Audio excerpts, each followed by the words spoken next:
In fairness sa top na 'to ha, sobrang affordable lang pero sobrang ganda ng quality niya. For less than 100 pesos guys, meron na kayong ganito kaganda na top. Kilala nyo naman ako guys, kapag meron talaga ako mga top na nagugustuhan dito sa TikTok shop, binibili ko talaga halos lahat ng colors. Last time kasi guys, yung binili ko sa top na 'to is yung color black, brown, and white lang.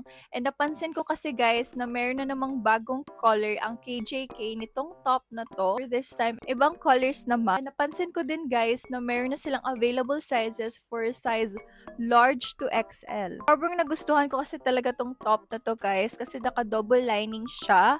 And for its price, less than 100 pesos, sobrang sulit na talaga ng pera nyo dito. So for size reference guys, I'm wearing size small to medium.